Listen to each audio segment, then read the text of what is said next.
ঝাড়গ্রাম মানেই শুধু জঙ্গল আর রাজবাড়ি নয়, এই জেলার একটু গভীরে ঢুকলেই বদলে যেতে থাকে চারপাশের দৃশ্য।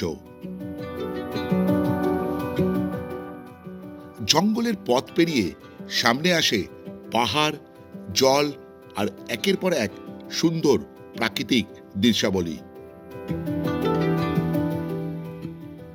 গত পর্বে আপনাদের দেখিয়েছিলাম ঝাড়গ্রামের বেশ কিছু পরিচিত জায়গা, যেমন ডুলুং নদী, কনক দুর্গা মন্দির এবং চিল্কিগড়ে রাজবাড়ি।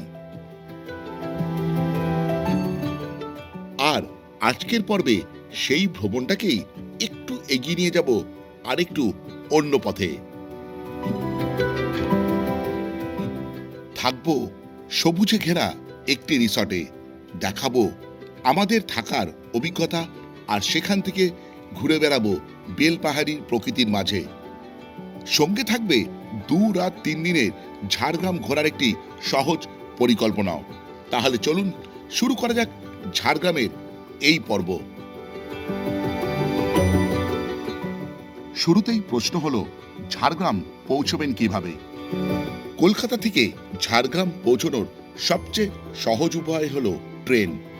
হাওড়া থেকে একাধিক ট্রেনে সরাসরি আপনারা ঝাড়গ্রাম পৌঁছে যেতে পারবেন।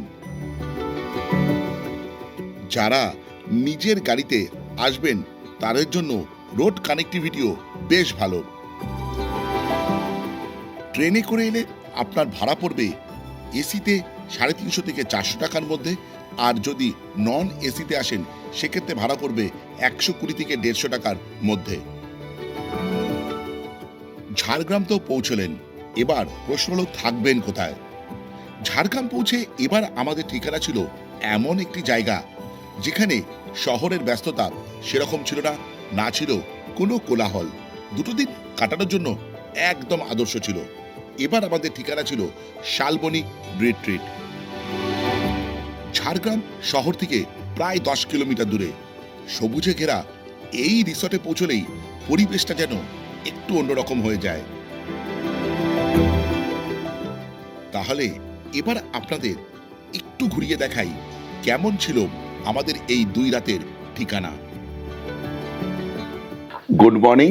আজকে হচ্ছে আগস্ট মাসের 6 তারিখ 2026। এই মুহূর্তে আছি আমি ঝাড়গ্রামের শালবনী অন্তর্গত শালবনী রিট্রিটে। দুর্দান্ত জায়গাটা। এখানে আমি যে রুমটাতে আছি সেই রুমটার এখন অফ সিজন চলছে, ভাড়া হচ্ছে 3,500 টাকা দুজনের জন্য। আর যদি পরবর্তীতে সিজন টাইমে কি ভাড়া হবে সে ব্যাপারে ফোন নাম্বার দিয়ে দেবো, আপনারা চাইলে যোগাযোগ করতে পারেন।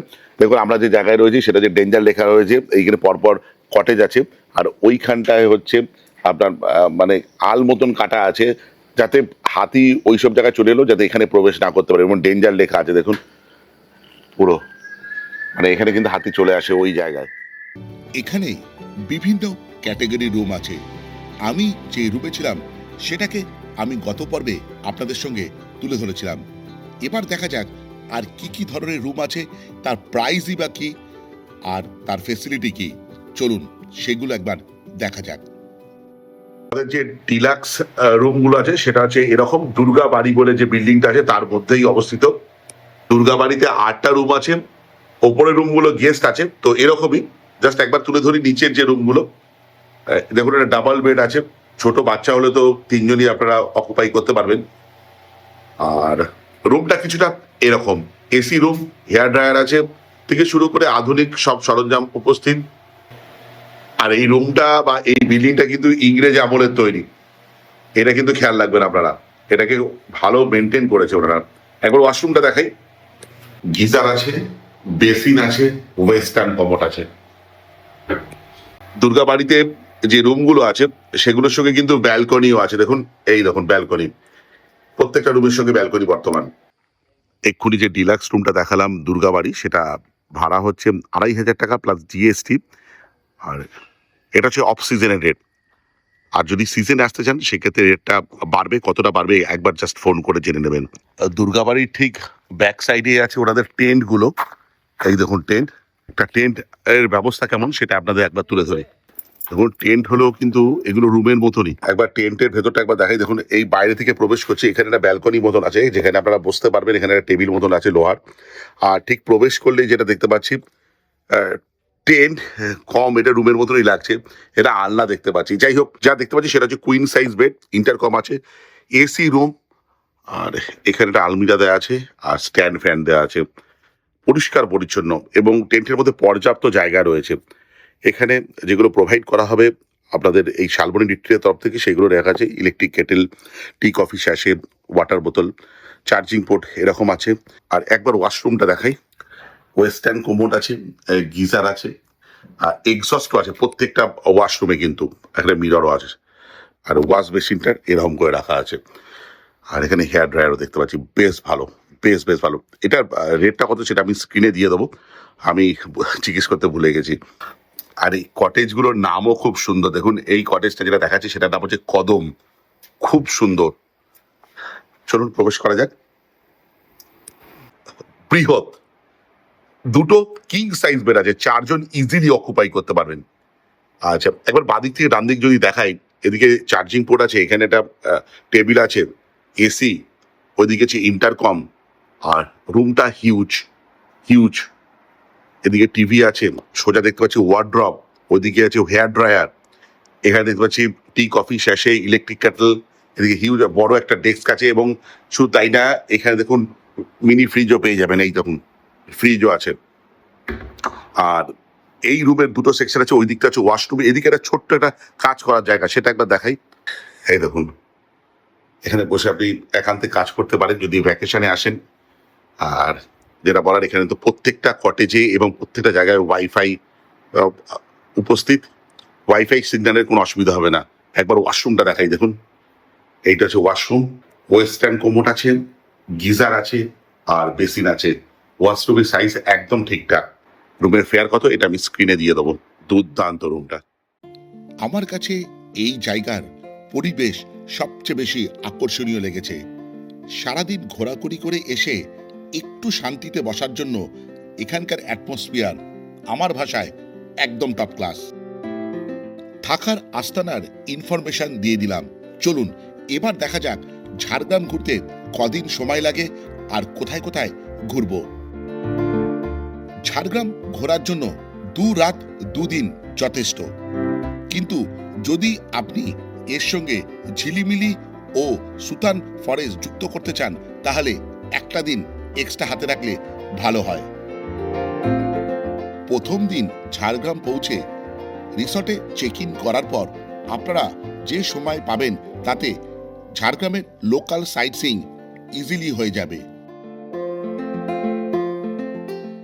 যে জায়গাগুলো আপনারা কভার করবেন সেগুলি হলো কনক দুর্গা মন্দির, ডুলুং নদী, চিল্কিগড় রাজবাড়ি, ট্রাইবাল মিউজিয়াম, জু, এবং যদি প্রবেশ করতে দেয় তাহলে ঝাড়গ্রাম রাজবাড়ি। আর দ্বিতীয় দিনকে রাখুন পুরোপুরি বেলপাহাড়ি ভ্রমণের জন্য। সকাল সকাল বেরিয়ে পড়ুন ন্যাচারাল স্পটগুলি ঘুরে দেখার জন্য। আর তৃতীয় দিন সকালে ব্রেকফাস্ট করে আশপাশের ছোটখাটো জায়গা দেখতে দেখতে রওনা দিন বাড়ির পথে। আমরা ব্রেকফাস্ট করতে যাচ্ছিলাম, আর এই শালবনী রিট্রিটেই আমাদের বৃহত্তর পরিবারের কয়েকজন সদস্যর সঙ্গে দেখা হলো যারা আমার ভিডিও দেখে। নমস্কার দাদা, বলছি কোথা থেকে আসছেন? আমার টালিগঞ্জ থেকে এসেছি। বলে আমার ভিডিও কেমন লাগে? খুব ভালো। আপনারা যে শালবনী রিট্রিটে এসেছেন 2 দিন ছিলেন বললেন, হ্যাঁ, 2 দিন। তাহলে অভিজ্ঞতা কেমন? খুব ভালো অভিজ্ঞতা। আচ্ছা আচ্ছা। ঘড়িতে বাজে 9:05, ব্রেকফাস্ট করতে চলেছি। বুফে ব্রেকফাস্ট আছে, এটা আছে পোহা না? আচ্ছা, আছে হচ্ছে ভাটোরা, সাদা আলু তরকারি, আর এদিকে আছে কর্নফ্লেক্স, মিল্ক, বয়েল আন্ডা, এটা টি অ্যান্ড কফি, তাই তো? তো এই চয়েস আছে, আপনারা যা খুশি খেতে পারেন। আমরা ভাটোরে নিয়েছি, আর নিয়েছি হচ্ছে সাদা আলু তরকারি। একটু খেয়ে দেখি, সাদা আলু তরকারিটা জাস্ট লোভনীয় লাগছে। আর এখানে দিয়েছে হচ্ছে বানানা, আবার ডিম সেদ্ধ নিয়ে এসছে। ভেরি গুড, থ্যাংক ইউ কৃষ্ণদা। সাদা আলু তরকারিটা ব্যাপক করেছে বলো, বাড়িতে যেমন হয় একদম ফুলকুলুচি। ফুলকো লুচি। হ্যাঁ, বাটোটা দিয়ে লুচি করতে পারতো, তাই না? দেখো, এটা বাটোটাও দারুণ হয়েছে। ঘড়িতে এখন 9:30, আমরা আমাদের রিসর্ট শালবনী রিট্রিট থেকে বেরিয়ে পড়ছি বেল পাহাড়ির উদ্দেশ্যে। আজকে বেলপাহাড়ির কিছু জায়গা ভ্রমণ করব, সেই অভিজ্ঞতা আপনাদের সঙ্গে এই ভিডিওতে শেয়ার করব, আর থাকবে আমাদের ইনফরমেশন। আমাদের প্রথম গন্তব্য আজকে হচ্ছে ঢাঙ্গি কুসুম ওয়াটারফলস, যেটা আমাদের এই রিসর্ট থেকে প্রায় 60 কিলোমিটার দূরে অবস্থিত। গুগল টাইম দেখাচ্ছে ওই 1 ঘন্টা 20 থেকে 30 মিনিট লাগবে। ঝাড়গ্রাম শহর থেকে যতই এগোতে থাকলাম ততই প্রকৃতি যেন আরো বদলে যেতে লাগলো, আর ল্যান্ডস্কেপ পুরোপুরি চেঞ্জ।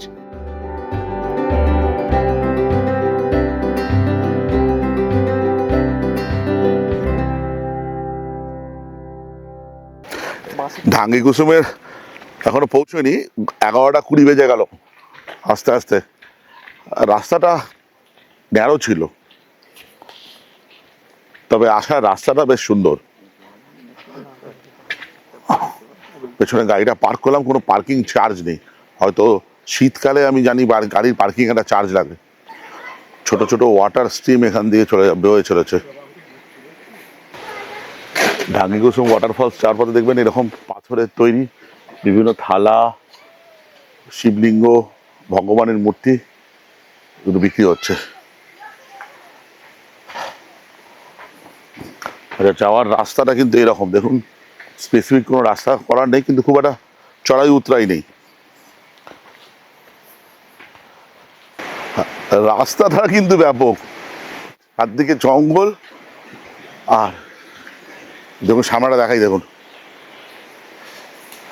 এই দেখুন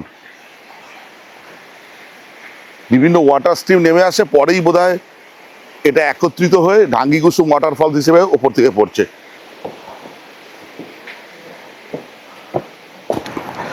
আমরা যেখান থেকে যাত্রা শুরু করেছিলাম সেখান থেকে এই ঝর্ণার দূরত্ব একজন লোকাল বলল 300 মিটার, কিন্তু এবার নিচের দিকে নামছি, এবার রাস্তাটা একটু খটোমটো। ভালো গ্রিপ যুক্ত জুতো পরে আসবেন, এত সমস্যা হবে, বিশেষ করে বর্ষাকালে। দেখুন রাস্তাটা এরকম বেশ খটোমটো, এই জায়গাটা সাবধান। এই মুহূর্তে আমি দাঁড়িয়ে আছি ঢাঙ্গি কুসুম যে ওয়াটারফল আছে তার ঠিক সামনে। এর আগে আমি যখন শীতকালে এসেছিলাম না, জল ছিলই না প্রায় বলতে গেলে। বর্ষাকালে তো প্রচণ্ড গর্জন, জলের পরিমাণ তো আপনারা দেখতেই পাচ্ছেন আমার ব্যাকগ্রাউন্ডের। বেশ ভালো, আসার পথটাও বেশ চমৎকার, মানে গাড়ি করে আসার পথ এবং হেঁটে আসার পথটা বেশ রোমাঞ্চকর। বর্ষায় তো বেশ ভালো, তবে একটুখানি বলি আসার সময় কিন্তু প্রথম দিকটা ঠিক আছে, পরের দিকটা একটু খটোমটো।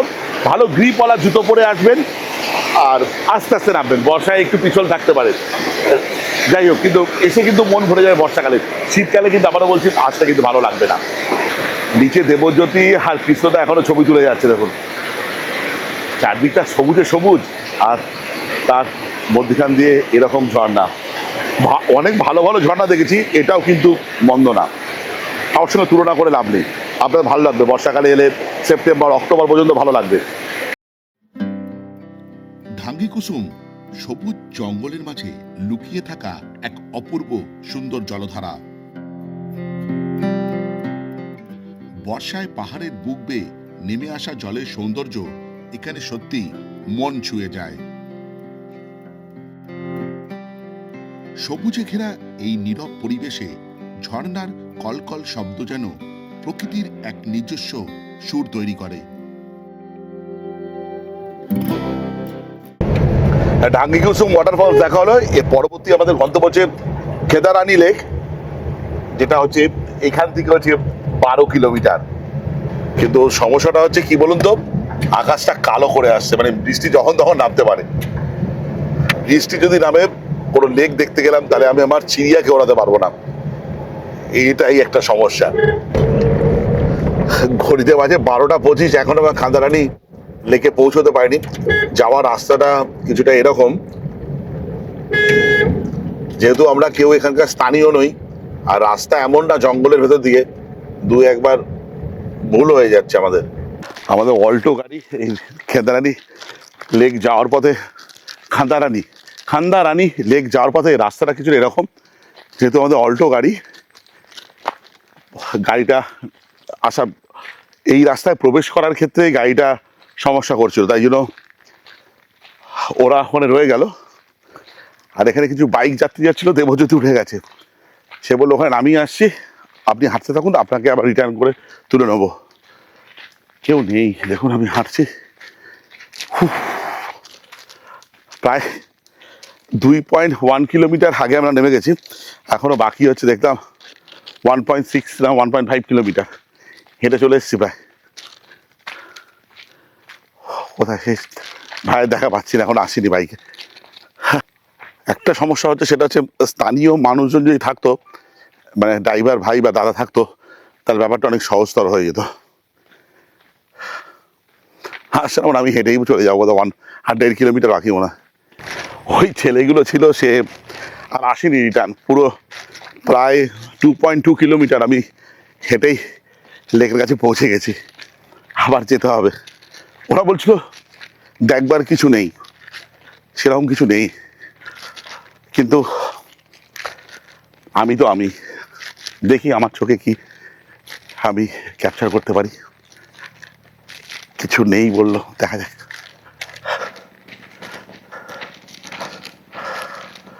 এই হচ্ছে খেদারানি লেক।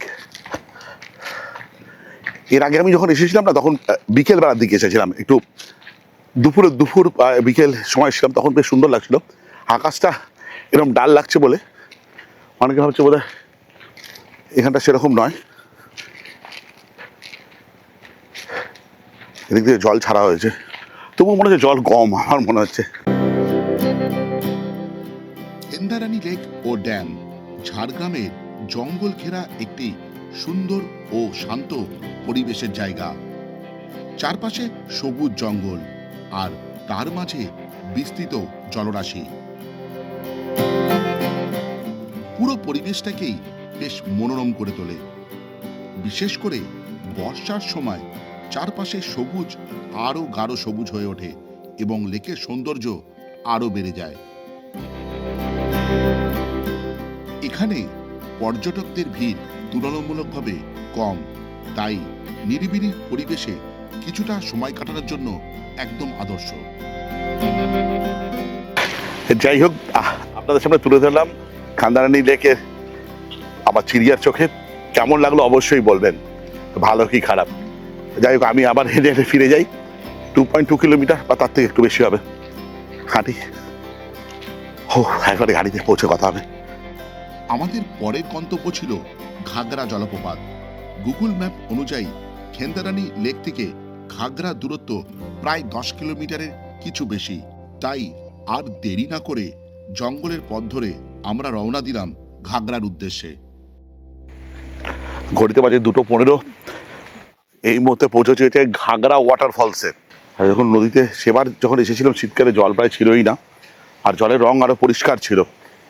এখন তো বর্ষাকাল, তো জলের কালার স্বাভাবিকভাবে এরকমই হওয়ার কথা। ও অনেক এখানকার যে স্থানীয় মহিলারা যে আছেন, ওরা একরকম খাবারও বিক্রি করেন এখানে।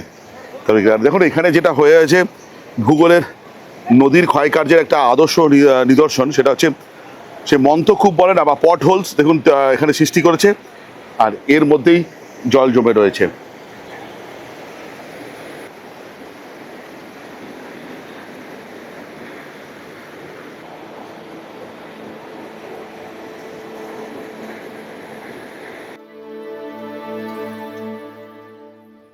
ঘাগরা জলপ্রপাত বেলপাহাড়ি থেকে প্রায় 7 কিলোমিটার উত্তরে অবস্থিত। এর বিশেষত্ব হল পাহাড়ি ঝর্ণাটি কালো পাথরের গভীর গিরিখাতের মধ্যে দিয়ে প্রবাহিত হয়েছে। গিরিখাতের আকৃতি অনেকটা জল ভরা কলস বা গাগরার মতন। সেখান থেকেই এই ঘাগরা নামের উৎপত্তি।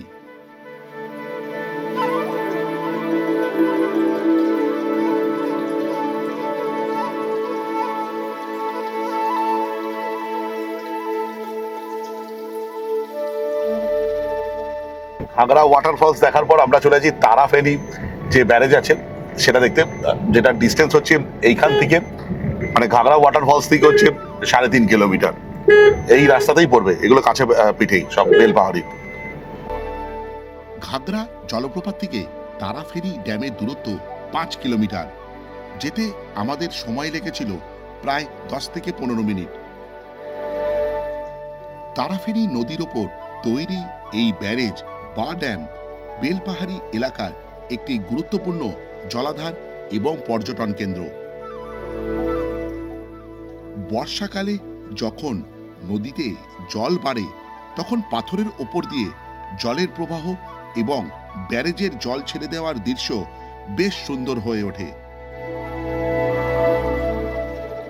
স্থানীয় তথ্য অনুযায়ী এই জলাধার এলাকার মানুষের জল সরবরাহের ক্ষেত্রে গুরুত্বপূর্ণ ভূমিকা পালন করে।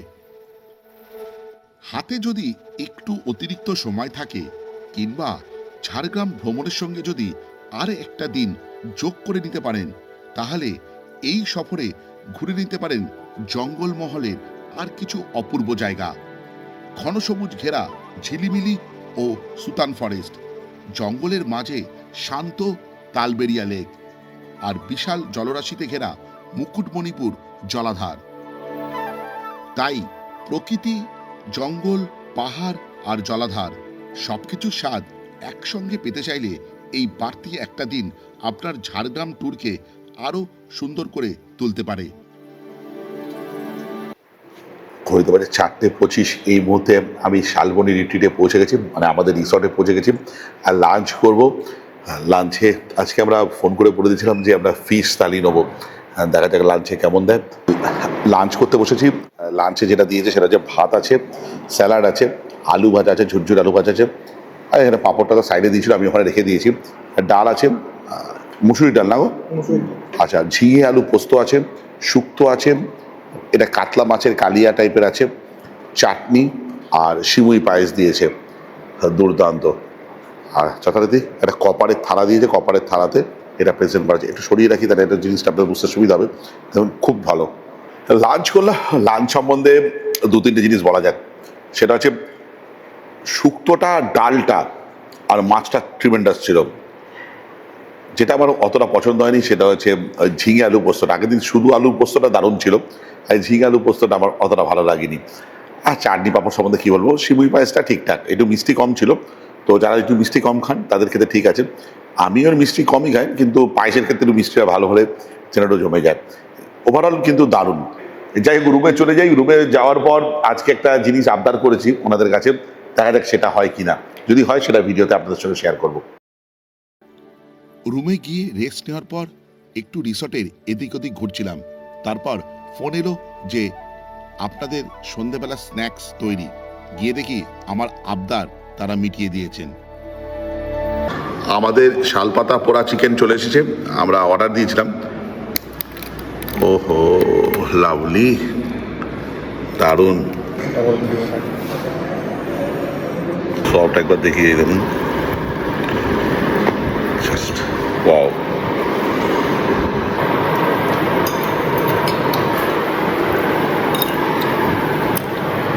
মশলার কিন্তু একটা স্ট্রং ফিলিংস আছে। শালপাতা পোড়া চিকেন খেলাম। আচ্ছা, আমার আর দেবজ্যোতির দুজনের দুটো ডিফারেন্ট মতামত হয়েছে। আমার ভালো লেগেছে। দেবজ্যোতি কেমন লেগেছে? আমি একটু অন্যরকম এক্সপেক্ট করেছিলাম, হ্যাঁ। হয়তো টেস্টটা আমি অন্যরকম ভেবেছিলাম। আমি কোনোদিন খাইনি, আমি প্রথমবার এক্সপিরিয়েন্স করবার জন্য। আচ্ছা, কিন্তু আমি যে যেটা ভেবেছিলাম সেই taste সেরকম হয়নি। কিন্তু কিন্তু- হয়তো এটাই টেস্ট হয়তো হতে পারে। কিন্তু খারাপ না। না না, অবশ্যই কোনো দিক থেকে খারাপ না। হ্যাঁ, একদম। আমি অনেকটা বাম্বু চিকেনের মতন ভেবেছিলাম, কিন্তু আমি বাম্বু চিকেন আমার যতটা ভালো লেগেছিল আমি বাইজাকে খেয়েছিলাম বোরা গুহালুর কাছে, তার থেকে এটা আমার বেশি ভালো লেগেছে। কিন্তু এটা ডিফারেন্ট ওপিনিয়ন থাকতেই পারে। তো দেবজ্যোতির মোটামুটি লেগেছে, আমার ঠিকঠাক লেগেছে বা ভালোই লেগেছে। সেদিন শালপাতা পোড়া চিকেন খাওয়ার পর আর ডিনার করা হয়নি। পরের দিন ব্রেকফাস্টে ছিল আলুর পরোটা, লুচি, সাদা আলুর তরকারি, কর্নফ্লেক্স আর ডিম সেদ্ধ। যাই হোক, ভিডিওটা এই পর্যন্ত। যদি ভালো লেগে থাকে লাইক, শেয়ার অ্যান্ড সাবস্ক্রাইব করার একান্তই অনুরোধ রইল। আপনাদের একটা সাবস্ক্রিপশন আমার ইন্সপিরেশন।